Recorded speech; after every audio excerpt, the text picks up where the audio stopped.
I don't think that the European Union gets to determine what international law is. No, they certainly don't get to determine is how the United States defends its national security. The big story of the last couple of days is that we are blowing up Venezuelan drug trafficking ships that are coming from Venezuela, bringing drugs, trying to get into America. We've decided to blow up these ships. Now, this is an easy, obvious thing. It is a type of, I think you could say, low-grade warfare. It's not like shooting a rocket from Venezuela into Florida, right? But it is a type of warfare if you try to poison a population of another country.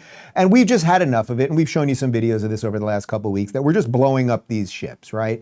And now there's a whole fracas about this. Is the president allowed to do it? And what do I always say? The Democrats are always on the side of the wrong people. Anyway, Secretary of State Marco Rubio, who, as I keep saying, there's a lot of all-stars in this administration and in this cabinet, but he, I think, has become the voted in by the fans all-star here because he's just doing a great bang-up job. I think we played you this video about 10 days ago, but here he is once again explaining why we are doing this and that we have every right to defend ourselves and people should stop talking about us.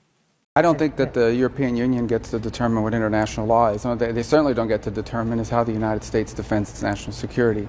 The United States is under attack from organized criminal narco-terrorists in our hemisphere, and the president is responding in the defense of our country. I do find it interesting that all these countries want us to send, and supply, for example, nuclear-capable Tomahawk missiles to defend Europe. But when the United States positions aircraft carriers in our hemisphere where we live, somehow that's a problem.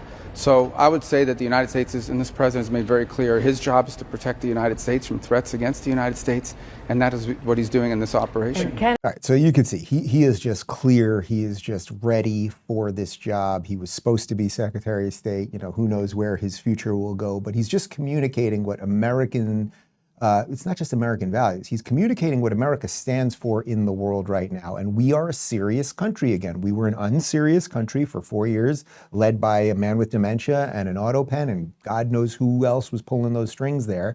And as Levitt just pointed out, in those 4 years, they brought in enough fentanyl to kill every single American. And we are just not going to do that anymore. And we're also not going to be lectured by a bunch of countries that don't do jack Americans die. It's as simple as that.